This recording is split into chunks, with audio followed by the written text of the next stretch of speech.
Cholesterol ഇന്ന് പല ആളുകൾക്കും ഒരുപാട് സംശയങ്ങളുള്ള അല്ലെങ്കിൽ പല ആളുകളും അനുഭവിക്കുന്നൊരു പ്രയാസം കൂടിയാണ് കൊളസ്ട്രോൾ കൂടിയിട്ടുണ്ടെന്നുള്ളതൊക്കെ. അപ്പോൾ അതുകൊണ്ട് തന്നെ അതുമായി ബന്ധപ്പെട്ട് പല സംശയങ്ങളുണ്ട്.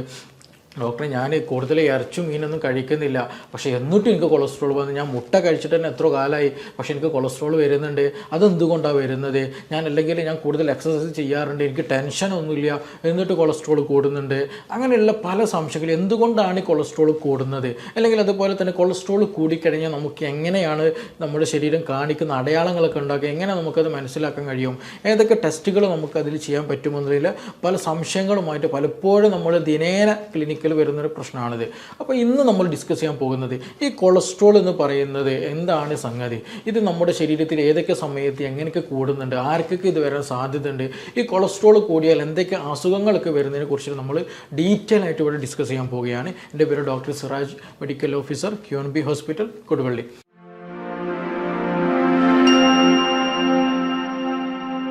അപ്പോൾ നമ്മളിപ്പോൾ ഒരു പൊതുവായിട്ട് കൊളസ്ട്രോളൊക്കെ ടെസ്റ്റ് ചെയ്യുന്ന സമയത്ത് ഉണ്ടാകുന്നതാണ് ഈ LDL കൊളസ്ട്രോൾ, അല്ലെങ്കിൽ നല്ല കൊളസ്ട്രോൾ, ചീത്ത കൊളസ്ട്രോൾ എന്നുള്ള പേരിലൊക്കെ, LDL കൊളസ്ട്രോൾ, HDL കൊളസ്ട്രോൾ എന്ന പേരിലൊക്കെ ഉള്ളത്. അപ്പോൾ എന്താണ് ഈ നല്ല കൊളസ്ട്രോൾ, ഈ ചീത്ത കൊളസ്ട്രോൾ എന്നുള്ളതൊക്കെ നമ്മൾ ആദ്യം ബേസിക്കായിട്ട് നമ്മൾ മനസ്സിലാക്കണം. നമ്മുടെ ശരീരത്തിൽ നല്ല കൊളസ്ട്രോൾ ആകട്ടെ ചീത്ത കൊളസ്ട്രോൾ ആകട്ടെ, ഇതെപ്പോഴും ബാലൻസ്ഡ് ആയിട്ട് പോകൽ വളരെ വളരെ ഇമ്പോർട്ടൻ്റ് ആണ്. രണ്ടും എന്ത് ചെയ്യാൻ പാടില്ല, കൂടാനും പാടില്ല, കുറയാനും പാടില്ല. അപ്പോൾ പക്ഷേ നമ്മുടെ കമ്മ്യൂണിറ്റിയിലുള്ള അല്ലെങ്കിൽ ഒട്ടുമിക്ക ആളുകളുടെയും റിസൾട്ട്, അല്ലെങ്കിൽ ഈ ഒരു ബ്ലഡ് റിസൾട്ട് കൊളസ്ട്രോളിൻ്റെ ലെവൽ നോക്കുകയാണെങ്കിൽ എന്താ ഉണ്ടാവില്ല, HDL മിക്കപ്പോഴും കുറവായിരിക്കും, അല്ലെങ്കിൽ നല്ല കൊളസ്ട്രോൾ കുറവായിരിക്കും ഉണ്ടാവുക. അതുപോലെ ചീത്ത കൊളസ്ട്രോൾ കൂടുതലായിട്ട് പലപ്പോഴും LDL കൊളസ്ട്രോൾ കൂടുതലായിട്ട് പലപ്പോഴും കണ്ടുവരാറുണ്ട് എന്നുള്ളതാണ്. ഇതാണ് നമ്മുടെ കമ്മ്യൂണിറ്റിയിൽ കൂടുതലായിട്ട് നമുക്ക് കാണാൻ കഴിയുക എന്നുള്ളതാണ്. അപ്പോൾ എന്തുകൊണ്ടാണ് ഇങ്ങനെ ഒരു കൊളസ്ട്രോൾ കൂടാൻ കാരണം? എന്തുകൊണ്ടാണ്? ഇതിന് ഭക്ഷണത്തിൽ എന്തൊക്കെ റോളുണ്ട്, എക്സസൈസിൽ എത്രത്തോളം റോളുണ്ട്, ഭക്ഷണം കഴിക്കുന്ന രീതിക്ക് എത്ര റോളുണ്ട്, നമ്മുടെ മാനസികമായിട്ടുള്ള നമ്മുടെ ജോലിയിൽ എന്തെങ്കിലും ഇതിന് റോളുണ്ടോ, ഇതിനൊക്കെ കുറിച്ചൊക്കെ നമ്മൾ കൃത്യമായിട്ട് നമ്മൾ ബോധ്യം ഉണ്ടാക്കണം. അതേപോലെ തന്നെ കൊളസ്ട്രോൾ കൂടിക്കഴിഞ്ഞാൽ പലപ്പോഴും പല ആളുകളും മിക്കപ്പോഴും എന്താണ്ടെങ്കിൽ മറ്റെന്തെങ്കിലും ആവശ്യങ്ങൾക്ക് വേണ്ടിയിട്ട് ഡോക്ടർ എന്തെങ്കിലും ജസ്റ്റ് ഒന്ന് ടെസ്റ്റ് ചെയ്ത് നോക്കി, അല്ലെങ്കിൽ അങ്ങനെ കാര്യങ്ങൾ ചെയ്ത് നോക്കിയെന്ന് പറയുമ്പോൾ അപ്പോൾ നമ്മൾ ടെസ്റ്റ് ചെയ്യുമ്പോൾ മാത്രമാണ് എന്ത് ചെയ്യാറുള്ളത്, മനസ്സിലാക്കാറുള്ളത് ഈ പറയുന്ന കൊളസ്ട്രോൾ ഉണ്ട്, എനിക്കിങ്ങനെ പ്രശ്നമുണ്ട്, ഞാൻ ഇന്ന കാലത്തെ കാര്യങ്ങൾ ശ്രദ്ധിക്കണം എന്നുള്ളത് അപ്പോഴാണ് നമ്മൾ പലപ്പോഴും മനസ്സിലാക്കൽ. അപ്പോൾ അതല്ലാതെ നമുക്ക് എങ്ങനെയാണ് ഒരാൾക്ക് കൊളസ്ട്രോൾ കൂടിയാൽ നമുക്ക് സിമ്പിളായിട്ട് മനസ്സിലാക്കാൻ കഴിയും എന്നതിനെ കുറിച്ചൊക്കെ നമുക്കിവിടെ ഡിസ്കസ് ചെയ്യേണ്ടതുണ്ട്. അപ്പോൾ ഈ കൊളസ്ട്രോൾ കൂടിക്കഴിഞ്ഞാൽ, അല്ലെങ്കിൽ ഇത് കൂടാനുള്ളൊരു കാരണം പ്രധാനമായിട്ട് ഒരുപാട് കാരണങ്ങളുണ്ട്. അതിലൊന്ന് സെക്സ് റിലേറ്റഡ് ആയിട്ട് നോക്കുകയാണെന്നുണ്ടെങ്കിൽ സ്ത്രീകളെക്കാൾ കൂടുതൽ പുരുഷനാണ് എന്ത് ചെയ്യൽ, ഈ കൊളസ്ട്രോൾ പോലെയുള്ള പൊണ്ണത്തടി പോലെയുള്ള പ്രശ്നങ്ങൾ വരാനുള്ള സാധ്യത വളരെ കൂടുതൽ. അത് സ്ത്രീയുടെയും പുരുഷൻ്റെയും ബോഡിയിലുണ്ടാകുന്ന ഹോർമോണിൻ്റെ പ്രസൻസ് ആണ്. എസ്പെഷ്യലി സ്ത്രീകൾക്ക് എന്താണ് ഈ ഈസ്ട്രോജൻ്റെ സ്ത്രീ ഹോർമോണിൻ്റെ പ്രസൻസ് ഉള്ളത് കൊണ്ട് അവർക്ക് പൊതുവേ സ്ട്രോക്ക് പോലെയുള്ള, അല്ലെങ്കിൽ ഈ പറയുന്ന ഹാർട്ട് അറ്റാക്ക് പോലെയുള്ള കൊളസ്ട്രോൾ കൂടിയിട്ടുള്ള പ്രശ്നങ്ങളൊക്കെ വളരെ കുറവായിരിക്കും. പക്ഷെ അത് കൂടും എപ്പോൾ മെൻസസ് നിൽക്കുന്നു കഴിഞ്ഞാൽ അതിലുള്ള സാധ്യത കൂടുമെന്നുള്ളതാണ്. അപ്പോൾ അതുവരെ ഒരു 30-45 അല്ലെങ്കിൽ ആ ഒരു ഏജ് വരെ ഓവറോൾ അവരെന്താണ്, സ്ത്രീകൾ പൊതുവെ സേഫാണ്. പക്ഷേ പുരുഷനെ സംബന്ധിച്ചിടത്തോളം എന്താണ്, ആ ഒരു ഹോർമോൺ ഇല്ലാത്തത് കൊണ്ട് തന്നെ അവർക്ക് കൊളസ്ട്രോൾ പെട്ടെന്ന് വരുമെന്നാണ്. അപ്പോൾ കമ്പാരിറ്റീവ്ലി നോക്കുകയാണെന്നുണ്ടെങ്കിൽ പുരുഷനാണ് കൊളസ്ട്രോൾ കൂടാനുള്ള സാധ്യത വളരെ വളരെ കൂടുതൽ എന്നുള്ളത്. രണ്ടാമത്തെ ഒരു വിഭാഗം എന്താണെന്ന് വെച്ചിട്ടുണ്ടെങ്കിൽ ഒബസിറ്റി, പൊണ്ണത്തടിയുള്ള ആളുകൾക്ക് കൊളസ്ട്രോൾ വളരെ കൂടുതലായിരിക്കും എന്നുള്ളതാണ്. നല്ല വീർത്ത് നല്ല തടിച്ചിട്ടുള്ള ആളുകൾക്ക് ആണെന്നുണ്ടെങ്കിൽ എന്ത് ചെയ്യും, അവർക്ക് BMI വളരെ കൂടുതലും ബോഡി മാസ് ഇൻഡെക്സ് വളരെ കൂടുതലായിരിക്കും. അപ്പോൾ അവർക്ക് ഈ പറയുന്ന ബോഡി മെറ്റബോളിസത്തിലൊക്കെ നല്ലോണം മാറ്റം ഉണ്ടായിരിക്കും, കൊളസ്ട്രോൾ നന്നായിട്ട് വരാനുള്ള സാധ്യത ഉണ്ടാകുന്നതാണ്. അപ്പോൾ പൊണ്ണത്തടി ഉണ്ട് എങ്കിൽ നിർബന്ധമായിട്ട് എന്ത് ചെയ്യണം, കൊളസ്ട്രോൾ ഉണ്ടോ ഇല്ല എന്നുള്ളത് ചെക്ക് ചെയ്യൽ വളരെ പ്രാധാന്യമായിട്ടുള്ളതാണ്. പിന്നെ ഒരു സാധ്യത എന്താണെന്ന് ചോദിച്ചിട്ടുണ്ടെങ്കിൽ ജനറ്റിക്കൽ, പാരമ്പര്യമായിട്ടും ചില ആളുകൾക്ക് എന്ത് ചെയ്യാറുണ്ട്, ഈ പറയുന്ന കൊളസ്ട്രോൾ ഉണ്ടാകാറുണ്ട് എന്നുള്ളതാണ്. അത് എസ്പെഷ്യലി നമുക്കറിയാം, ഫാമിലി എടുത്ത് നോക്കുന്ന സമയത്ത് ചില ഫാമിലീസ് ഉണ്ടാകും നല്ലോണം പൊണ്ണത്തടി പാരമ്പര്യമായിട്ടുള്ള ഫാമിലീസ്, നല്ല ജനിക്കുന്ന സമയത്ത് തന്നെ എല്ലാവരും തടിച്ചൊരു പ്രകൃതിയുള്ള ആളുകളായിരിക്കും ഉണ്ടാവുക. അപ്പോൾ അങ്ങനെയുള്ള ഫാമിലീസൊക്കെ എസ്പെഷ്യലി അവർക്ക് എന്തിനുള്ള സാധ്യത ഉണ്ട്, ഈ പറഞ്ഞിട്ടുള്ള കൊളസ്ട്രോൾ കൂടാനുള്ള സാധ്യത വളരെ വളരെ കൂടുതലാണ്. മറ്റേ ഫാമിലീസിനെ അപേക്ഷിച്ച് നോക്കുകയാണെന്നുണ്ടെങ്കിൽ അവർക്കുള്ള സാധ്യത വളരെ കൂടുതലാണെന്നുള്ളതും കൂടെ നമ്മൾ മനസ്സിലാക്കി കളയണം. പിന്നെ മറ്റൊരു കാര്യമാണ്, നമ്മൾ ഭക്ഷണത്തിന് വളരെ വളരെ റോളുണ്ട് എന്നുള്ളതാണ്. അപ്പോൾ നമ്മൾ അമിതമായിട്ട് കാർബൊക്കെ എടുക്കുന്നുണ്ട്, കൂടുതലായിട്ട് മധുരം കഴിക്കുന്നുണ്ട്, ബേക്കറി ഐറ്റംസൊക്കെ നന്നായിട്ട് കഴിക്കുന്നുണ്ടെങ്കിൽ അവർക്ക് ഈ പറയുന്ന എന്തെയോ ഈ പറഞ്ഞിട്ടുള്ള ഫാറ്റ് അല്ലെങ്കിൽ കൊളസ്ട്രോൾ കൂടാനുള്ള സാധ്യത വളരെ വളരെ കൂടുതലാണ്. അപ്പോൾ അമിതമായിട്ട് നമ്മൾ കലോറി ഇൻടേക്ക് എടുക്കുന്ന സമയത്ത് ഈ മിച്ചം വരുന്ന അല്ലെങ്കിൽ എക്സസ് ആയിട്ട് വരുന്ന കലോറീസ് എന്ത് ചെയ്യും, ഫാറ്റായിട്ട് സ്റ്റോർ ചെയ്യും എന്നുള്ളതാണ്. അപ്പോൾ അതായത് നമ്മുടെ ഒരു രാവിലെ എഴുന്നേറ്റ് രാത്രി ഉറങ്ങുന്നത് വരെ നമുക്ക് ഒരുപാട് വർക്ക് ചെയ്യാണ്ട്, വീട്ടിലത്തെ കാര്യങ്ങൾ, നാട്ടിലത്തെ കാര്യങ്ങൾ, നമ്മുടെ ജോലി സംബന്ധമായിട്ടുള്ള കാര്യങ്ങൾ എല്ലതും പല വിഷയങ്ങൾ നമ്മൾ എൻഗേജ്ഡ് ആയിരിക്കുമല്ലോ. അപ്പോൾ ഈ ഒരു 24 ഹവേഴ്സിൽ നമുക്കൊരു 1500 ജൂളാണ് അല്ലെങ്കിൽ 1500 നമുക്ക് വേണ്ടിയിട്ടുള്ള എനർജി എന്നുള്ളത് കൺസിഡർ ചെയ്യുക. പക്ഷേ നമ്മൾ എന്ത് ചെയ്യാണ്, 2, 3, 4, 5 നേരമൊക്കെ ആയിട്ട് പലപ്പോഴായിട്ട് ചിലപ്പം 2000 അല്ലെങ്കിൽ 3000 എനർജി നമ്മൾ കഴിക്കുന്നുണ്ടാകും.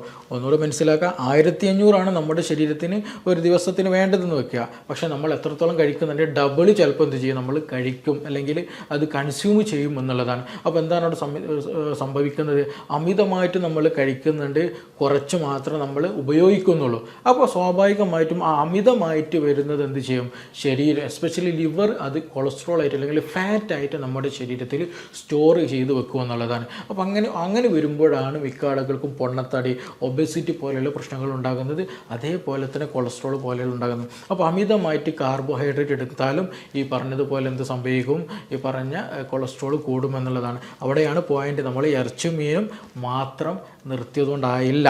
പക്ഷേ ഇതിൽ വലിയൊരു റോൾ ആർക്കുണ്ട്, അരിഭക്ഷണം കഴിക്കുന്നവർക്കുണ്ട്. നമ്മൾ രാവിലെ ഇഡ്ഡലി, ദോശ, മറ്റു കാര്യങ്ങൾ നമ്മൾ കഴിക്കുന്നത്, പുട്ട് പോലൊക്കെ എന്താണ് അരിഭക്ഷണം കഴിക്കുന്നത്. ഉച്ചയ്ക്ക് ചോറ് കഴിക്കുന്നത് അരിഭക്ഷണം, രാത്രിയും ചില സ്ഥലങ്ങളിൽ ചോറ് കഴിക്കും, ചില സ്ഥലങ്ങളിൽ ചപ്പാത്തി കഴിക്കാറുണ്ട്. രണ്ടും എന്താണ് ധാന്യങ്ങളാണ്. രണ്ടും ഈ പറഞ്ഞതുപോലെ ഷുഗർ കൂട്ടുന്നതാണ്, പറഞ്ഞതുപോലെ കൊളസ്ട്രോൾ ഉണ്ടാക്കാൻ ഹെൽപ്പ് ചെയ്യുന്നതാണ്.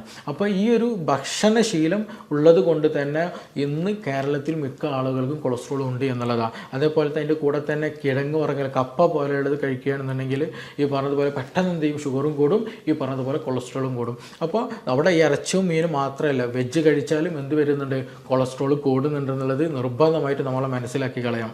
അപ്പോൾ ഈ പറഞ്ഞതുപോലെ അമിതമായിട്ട് കാർബ് എടുത്തു കഴിഞ്ഞാൽ ഈ പ്രശ്നങ്ങളുണ്ടാവും. അതേപോലെ തന്നെയാണ് എന്ത് ചെയ്യും, ചില മാംസം കഴിച്ചു കഴിഞ്ഞാൽ, എസ്പെഷ്യലി നല്ല ഫാറ്റി ആയിട്ടുള്ള മാംസം കഴിച്ചു കഴിഞ്ഞാൽ പ്രശ്നങ്ങൾ ഈ പറഞ്ഞ പോലെ കൊളസ്ട്രോൾ നല്ലോണം കൂടുമെന്നുള്ളതാണ്. എസ്പെഷ്യലി എന്തെങ്കിലും പ്രോസസ്ഡ് ഫുഡുകളൊക്കെ ആണെങ്കിൽ കൂടുതലായിട്ട് പെട്ടെന്ന് ഈ പറഞ്ഞതുപോലെയുള്ള ബുദ്ധിമുട്ടുകൾ, കൊളസ്ട്രോൾ പെട്ടെന്ന് കൂടുമെന്നുള്ളത് മനസ്സിലാക്കുക.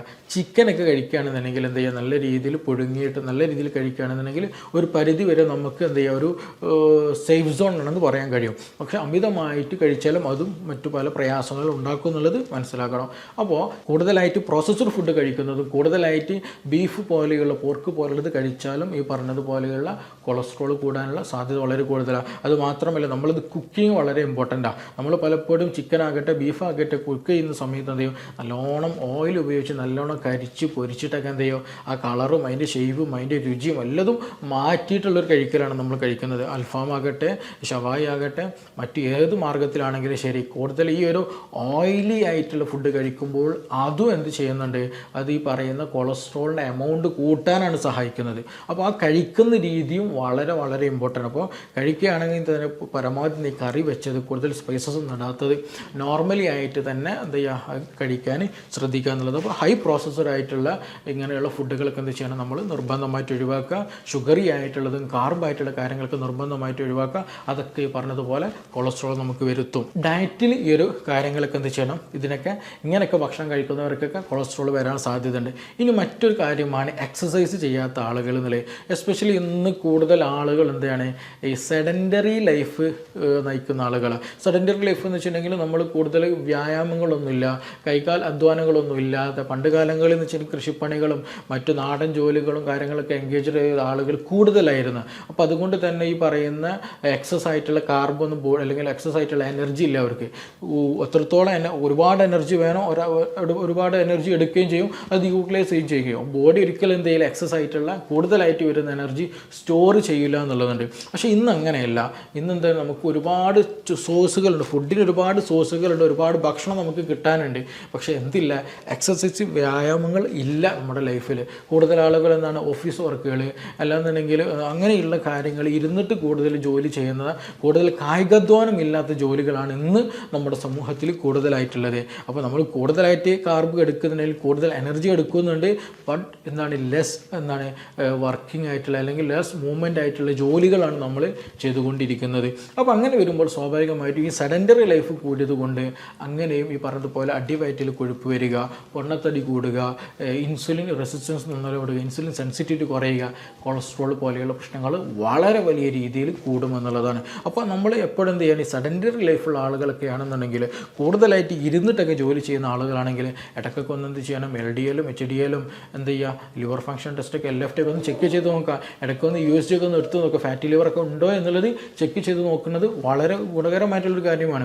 അപ്പോൾ എക്സസൈസിന് വലിയ ഒരു റോള് ഈ ഒരു കാര്യത്തിലുമുണ്ട്. അപ്പോൾ സെഡൻറ്ററി ലൈഫുള്ള ആളുകളൊക്കെ എന്ത് ചെയ്യണം, നിർബന്ധമായിട്ടും കൊളസ്ട്രോൾ ഉണ്ടോ അല്ലെങ്കിൽ വന്നിട്ടുണ്ടോ എന്നുള്ളത് നിർബന്ധമായിട്ടൊന്ന് ശ്രദ്ധിക്കുക. അപ്പോൾ ഈ പറയുന്ന കാര്യങ്ങളാണ് പൊതുവേ ഈ പറഞ്ഞതുപോലെ കൂടുതൽ ഭക്ഷണത്തിൽ കൂടുതൽ കാർബ് കഴിക്കുക, അതുപോലെ കൂടുതൽ റെഡ് മീറ്റ് പോലെ കാര്യങ്ങൾ കഴിക്കുക, എക്സസൈസ് തീരെ ചെയ്യാതിരിക്കുക, അതുപോലെ സ്ത്രീകളെക്കാൾ കൂടുതൽ പുരുഷന് വരാനുള്ള സാധ്യത കൂടുതലാണ്, പാരമ്പര്യമായിട്ട് വരിക, ജനറ്റിക്കലി പാരമ്പര്യമായിട്ട് വരിക, പൊണ്ണത്തടിയുള്ള ആളുകൾക്ക് വരിക. ഇതാണ് പൊതുവേ എന്ത് ചെയ്യുക, കൊളസ്ട്രോൾ കൂടിയിട്ടുള്ള ഒരു വിഭാഗം എന്ന് പറയുന്നത്. അപ്പോൾ ഇനി ഉണ്ടാകുന്ന ഒരു ചെറിയൊരു സംശയമാണ്, ഡോക്ടറെ ഞാൻ ഇറച്ചി കഴിച്ച പ്രശ്നമാണോ, ഇറച്ചി മീനൊക്കെ കഴിക്കുന്നുണ്ട്, അത് കഴിച്ചാൽ കൊളസ്ട്രോൾ കൂടുമോ എന്നുള്ള പല ആളുകളും ചോദിക്കാറുണ്ട്. മിക്ക ആളുകൾ നമ്മളെ അടുത്തേക്ക് വരുമ്പോൾ അവർ പറയൽ എന്താണ്, ഡോക്ടർ കൊളസ്ട്രോൾ കൂടിയിട്ട് ഞാനാണെങ്കിൽ ഇറച്ചി മീനൊക്കെ തൊട്ടിട്ട് 5-10 വർഷമൊക്കെ ഇത് എന്തുകൊണ്ടാണ് കൂടുന്നത്, ഞാൻ മുട്ട പോലെ അങ്ങനെ വെള്ളാണ്ട് കഴിക്കാറില്ല. അപ്പോൾ ഇറച്ചി മീനും കൂട്ടിയ പ്രശ്നമുണ്ടോ?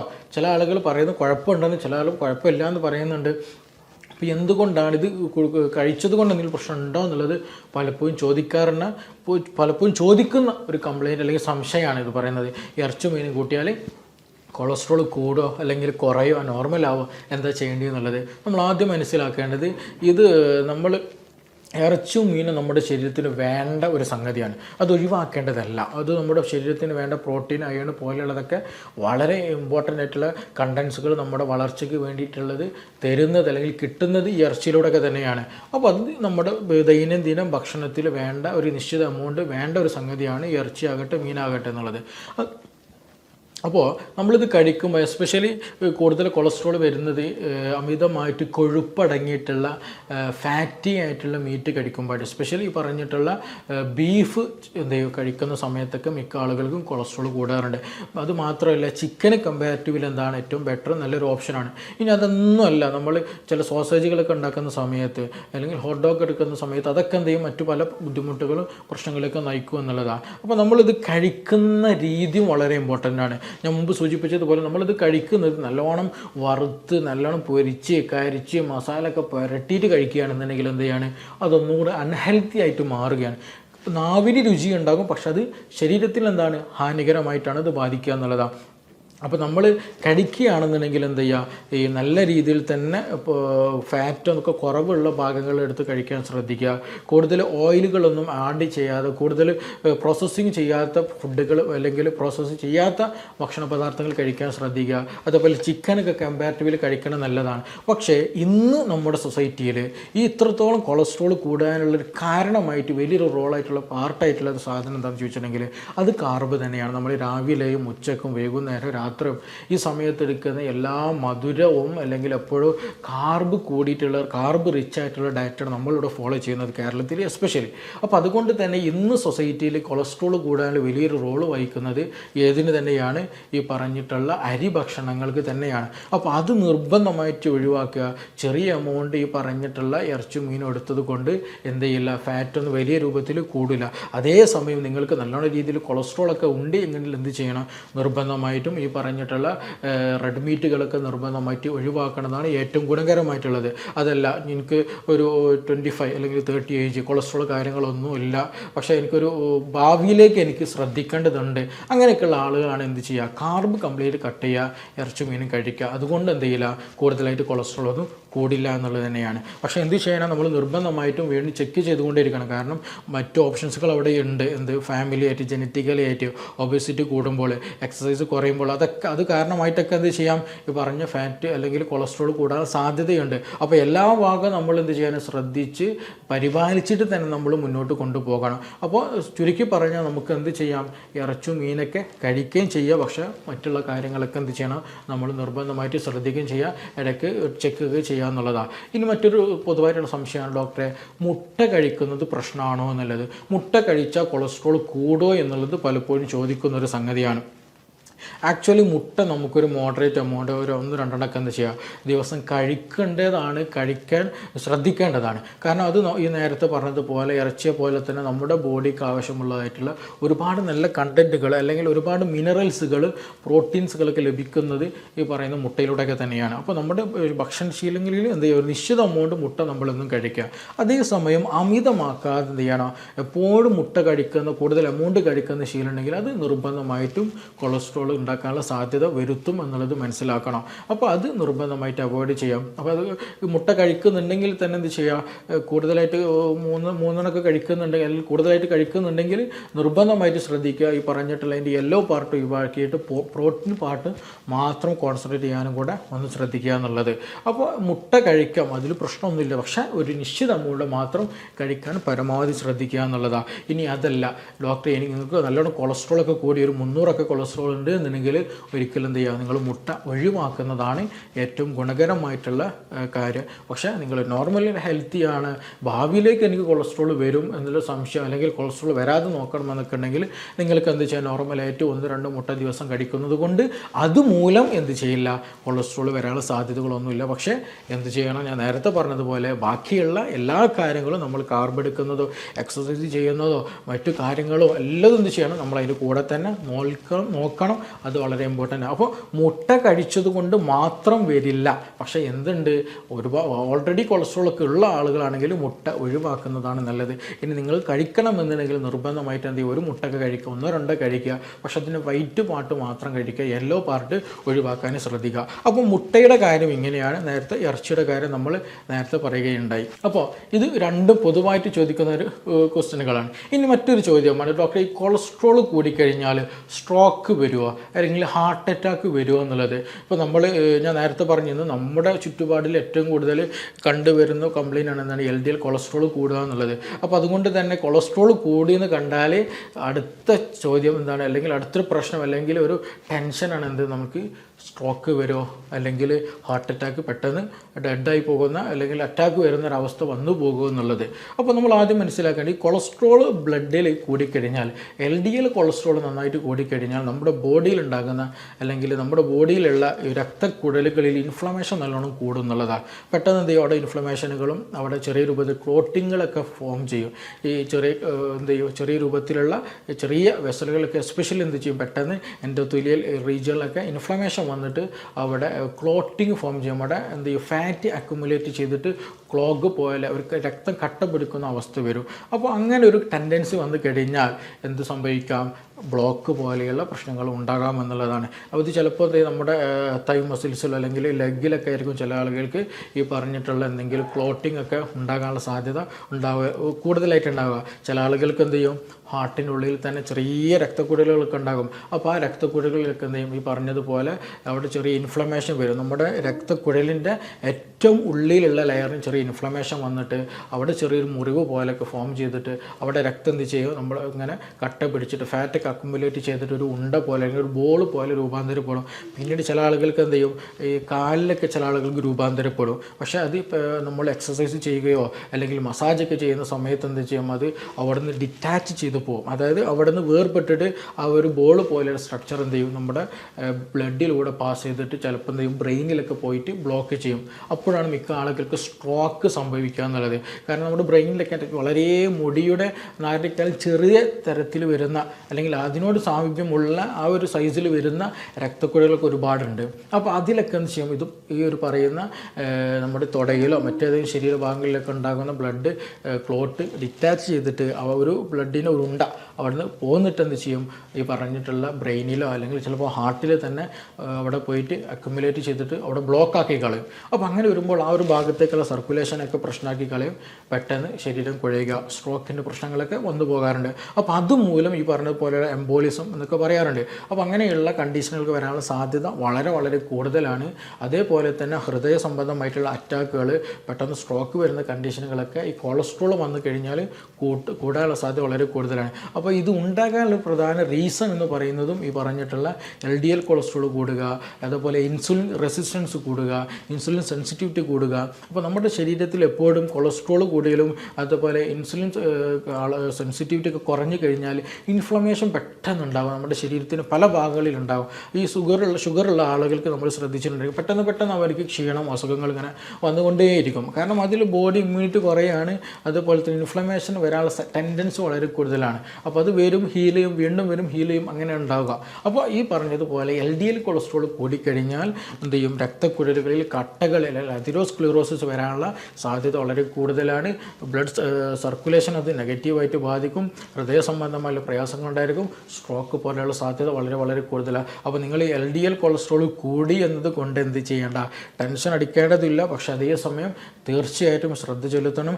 എക്സസൈസ് കാര്യങ്ങൾ ചെയ്യേണ്ടതാണെങ്കിൽ ചെയ്യണം. ചില ആളുകൾക്ക് ഹൃദയ സംബന്ധമായിട്ട് കൊളസ്ട്രോളൊക്കെ കൂടിയിട്ട് ബ്ലോക്ക് വന്നിട്ടുണ്ടായിരിക്കും. അപ്പോൾ ഡോക്ടർ ഞാൻ എന്ത് എക്സസൈസ് ചെയ്യേണ്ടതെന്നുള്ള ഡൗട്ട്സ് ഉണ്ടായിരിക്കും. അപ്പോൾ അവർ ചെയ്യേണ്ടത് ഡയറ്റ് നിർബന്ധമായിട്ടും ശ്രദ്ധിക്കുക, അല്ലെങ്കിൽ കൊളസ്ട്രോൾ വരുന്ന ഡയറ്റുകളൊക്കെ നിർബന്ധമായിട്ട് ഒഴിവാക്കുക. ചെറിയ രൂപത്തിലൊക്കെ എക്സസൈസുകൾ ചെയ്യുക, കൂടുതൽ അമിതമായിട്ട് വ്യായാമം ചെയ്യുന്നതൊക്കെ ഒഴിവാക്കണം. അതേസമയം നിങ്ങൾ നല്ലൊരു 25-30 ഏജുള്ള ആൾ അല്ലെങ്കിൽ 30-35 ഏജുള്ള ആൾ, പക്ഷേ കൊളസ്ട്രോൾ ഉണ്ട്, പക്ഷേ ഹൃദയ സംബന്ധമായ പ്രയാസങ്ങളൊന്നുമില്ല, അങ്ങനെയുള്ള ആളുകൾ എന്ത് ചെയ്യണം, നല്ല രീതിയിൽ എക്സസൈസ് ചെയ്തിട്ട് നല്ല രീതിയിൽ ഭക്ഷണമൊക്കെ എന്ത് ചെയ്യുക, കൺട്രോൾ ചെയ്ത് ചെയ്യുകയാണെങ്കിൽ ഇതിന് ഈ പറഞ്ഞ കൊളസ്ട്രോളും ഓക്കെ ആയിട്ട് വരും, മറ്റ് ഷുഗർ പ്രശ്നങ്ങളും ഒക്കെ ആയിട്ട് വരും.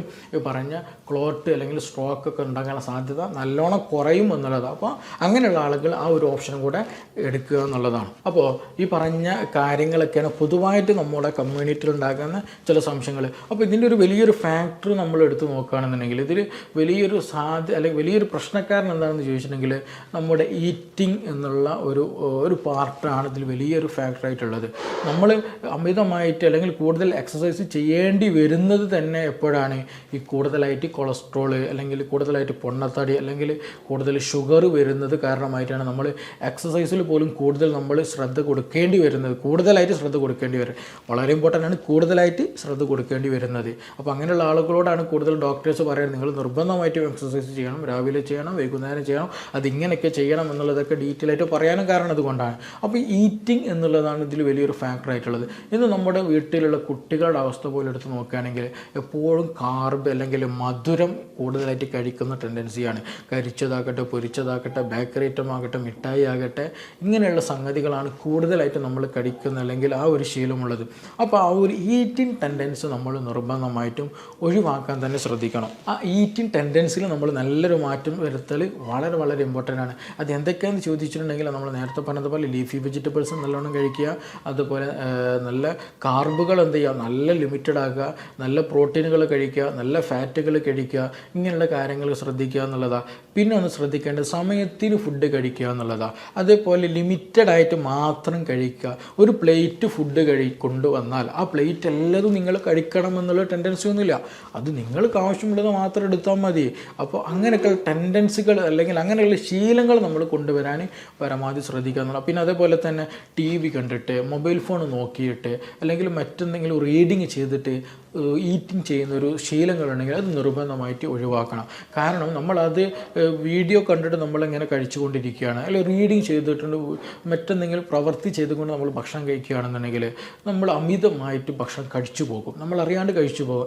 അതുപോലെ തന്നെ ചില ആളുകൾ ചവച്ചരച്ച് കഴിക്കാതെ അമിതമായിട്ട് സ്പീഡിൽ കഴിക്കും. അങ്ങനെ കഴിച്ചാൽ എന്ത് ചെയ്യും, കൂടുതലായിട്ട് ഭക്ഷണം നമ്മൾ കഴിച്ചു പോകുന്നൊരു ടെൻഡൻസി ഉണ്ടാകും. അപ്പോൾ അതുകൊണ്ട് തന്നെ അമിതമായിട്ട് ഭക്ഷണം കഴിക്കുന്ന ശീലങ്ങൾ നിർബന്ധമായിട്ട് നിങ്ങൾ നിർത്തുകയാണെന്നുണ്ടെങ്കിൽ ഈ കൊളസ്ട്രോൾ ഒന്നും വരാതെ നമുക്ക് എന്ത് ചെയ്യും, നല്ല ഹെൽത്തി ആയിട്ട് തന്നെ മുന്നോട്ട് പോകാം. കൊണ്ടുപോകാം. ഇനി അതുപോലെ തന്നെ ഡൗട്ട് ഉണ്ടാകും, ഡോക്ടറെ ഈ നല്ല ഫാറ്റ് എങ്ങനെ നമുക്ക് കിട്ടാം? നമ്മൾ LDL കൊളസ്ട്രോൾ പ്രശ്നങ്ങളും കാര്യങ്ങളൊക്കെ പറഞ്ഞത്. അപ്പോൾ നല്ല ഫാറ്റ് നമുക്ക് എങ്ങനെ ഇത് കിട്ടുക എന്നുള്ളത് അതിൽ പറ്റിയ ഒരു ഓപ്ഷനുകളാണ് നല്ല സീഡ്സുകൾ, അതേപോലെ നട്ട്സുകളൊക്കെ നന്നായിട്ട് കഴിക്കുന്നത്. പംകിൻ സീഡ് പോലെയുള്ളത്, അതേപോലെ തന്നെ ആൽമണ്ട് സീഡുകൾ, അതുപോലെ പിസ്ത, ബദാം, അങ്ങനെയുള്ള സംഗതികളൊക്കെ എന്താ ചെയ്യുക നമ്മൾ ഭക്ഷണത്തിൽ ഉൾപ്പെടുത്തുന്നത്. അതേപോലെ നല്ല ഫാറ്റുകൾ, നല്ല കൊഴുപ്പുകളും നല്ല ഫൈബേഴ്സൊക്കെ ഉള്ള ഭക്ഷണങ്ങളാണ് ഈ പറഞ്ഞിട്ടുള്ള സീഡ്സുകളും കാര്യങ്ങളിലൊക്കെയാണ്. അപ്പോൾ അതൊക്കെ നല്ലോണം രീതിയിൽ കഴിക്കാൻ ശ്രദ്ധിക്കുക.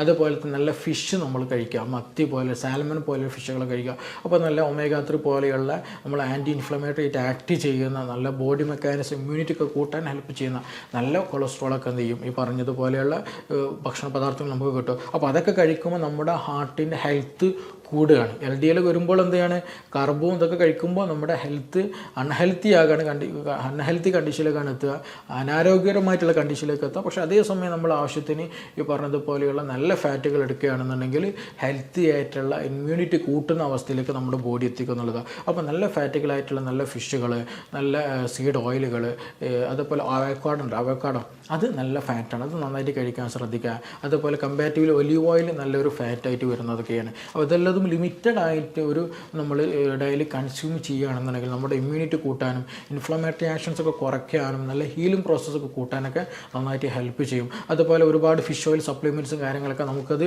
നല്ല ഗുണകരമായിട്ട് ഹെൽപ്പ് ചെയ്യുന്ന ഓയിലുകളാണ്. അപ്പോൾ അതൊക്കെ നമ്മൾ എന്ത് ചെയ്യണം, ഭക്ഷണത്തിൽ ഉൾപ്പെടുത്താനും ഒക്കെ ശ്രദ്ധിക്കുക. ഈ പറഞ്ഞതുപോലെയുള്ള കാര്യങ്ങൾ, എക്സസൈസുകൾ, മറ്റു അമിതമായിട്ടുള്ള ഷുഗറി ആയിട്ടുള്ള സപ്ലിമെൻറ്റ്സുകൾ, അല്ലെങ്കിൽ ഷുഗറി ആയിട്ടുള്ള ഡ്രിങ്ക്സുകൾ, സോഫ്റ്റ് ഡ്രിങ്ക്സുകൾ കാര്യങ്ങളൊക്കെ നിർബന്ധമായിട്ട് നിങ്ങൾ ഒഴിവാക്കാൻ തന്നെ ശ്രദ്ധിക്കുക. ഇനി ഇതിൻ്റെയൊക്കെ കൂടെ തന്നെ നമ്മൾ കാർബൊക്കെ കഴിക്കുന്നതിന് കൂടെ സ്മോക്കിംഗ് ഉണ്ട്, ആൽക്കഹോൾ അബ്യൂസൊക്കെ നിങ്ങൾക്ക് നന്നായിട്ടുണ്ട് എങ്കിൽ ഈ പറഞ്ഞ സ്ട്രോക്ക്, കൊളസ്ട്രോള്, മറ്റു പല അസുഖങ്ങൾ വരാനുള്ള സാധ്യത വളരെ വളരെ കൂടുതലാണ്. അപ്പോൾ അങ്ങനെയുള്ള ഹാബിറ്റ്സുകളൊക്കെ ഉണ്ടെങ്കിൽ എന്ത് ചെയ്യണം, നിങ്ങൾ നിർബന്ധമായിട്ട് ഒഴിവാക്കണം.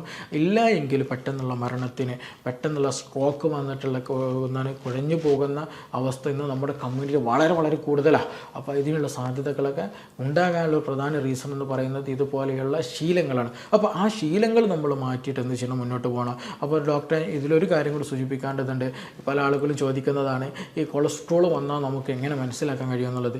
ഇതിൽ പ്രത്യേകിച്ച് എന്ത് ചെയ്യുക, സിംറ്റംസുള്ള അടയാളങ്ങളൊന്നും ശരീരം കാണിക്കില്ല എന്നുള്ളതാണ് ഇതിൻ്റെ ഏറ്റവും വലിയ ഡേഞ്ചറസ് ആയിട്ടുള്ള ഒരു സൈൻ എന്നുള്ളത്. കാരണം നിങ്ങൾക്ക് ശരീരത്തിൽ കൊളസ്ട്രോൾ 300 ആയിട്ടുണ്ടെങ്കിൽ ചെറിയൊരു ക്ഷീണം കാര്യങ്ങളൊക്കെ ഉണ്ടാകും. എന്നതിനപ്പുറത്തേക്ക് വലിയ രീതിയിലുള്ള ബുദ്ധിമുട്ട് കാര്യങ്ങൾക്ക് ഫീൽ ചെയ്യില്ല.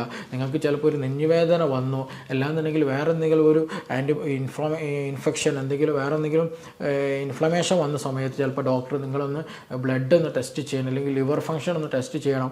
അപ്പോൾ നോക്കുമ്പോൾ ഈ പറയുന്ന ലെഫ്റ്റ് പ്രശ്നങ്ങളുണ്ട്, ലിവർ എൻസൈം കൂടിയിട്ടുണ്ട്, ഫാറ്റി ലിവറൊക്കെ വന്നിട്ടുണ്ടായിരിക്കും. ഇനി അതല്ലാന്നുണ്ടെങ്കിൽ എന്തെങ്കിലും ആവശ്യത്തിന് പ്രഗ്നൻസി റിലേറ്റഡ് ആയിട്ടോ, അല്ലെങ്കിൽ യൂറിൻ റിലേറ്റഡ് ആയിട്ടോ, അല്ലെങ്കിൽ പിത്താശയം റിലേറ്റഡ് ആയിട്ടൊക്കെ അത് സ്കാൻ ചെയ്യുന്ന സമയത്താണ് ലിവറിൽ നല്ലോണം ഫാറ്റ് നമ്മൾ കാണുന്നത്. അപ്പോൾ ആ ഒരു സമയത്തായിരിക്കും മാത്രമേ ഇത് പലപ്പോഴും ഐഡൻറ്റിഫൈ ചെയ്യാം. അപ്പോൾ ഈ ഒരു ഐഡൻറ്റിഫിക്കേഷൻ എന്നുള്ളത് അതിൻ്റെ ഒരു സമയം, അതിൻ്റെ ഒരു സന്ദർഭം വളരെ ഇമ്പോർട്ടൻ്റ് ആണ്. അപ്പോൾ നമ്മൾ ഈ ഒരു ചുറ്റുപാട്, എസ്പെഷ്യലി നമുക്ക് കൂടുതൽ അസുഖങ്ങൾ വരാൻ ചുറ്റുപാട് ജീവിക്കുന്ന ആളുകളായതുകൊണ്ട് തന്നെ നമ്മുടെ ഒരു ലൈഫ് സ്റ്റൈൽ തന്നെ അങ്ങനെ ആയതുകൊണ്ട് തന്നെ എപ്പോഴും മധുരവും മറ്റു കാര്യങ്ങളൊക്കെ ഉള്ളത് കൊണ്ട് തന്നെ എന്ത് ചെയ്യണം, നമ്മൾ ഇടവിട്ടിട്ട് LFT പോലെയുള്ള കാര്യങ്ങൾ ചെയ്യൽ വളരെ ഇമ്പോർട്ടൻ്റാണ്. കാരണം നമുക്കത് വരാനുള്ള സാധ്യത ഉണ്ടോ എന്നുള്ളത് നമ്മൾ നിർബന്ധമായിട്ട് നോക്കണം.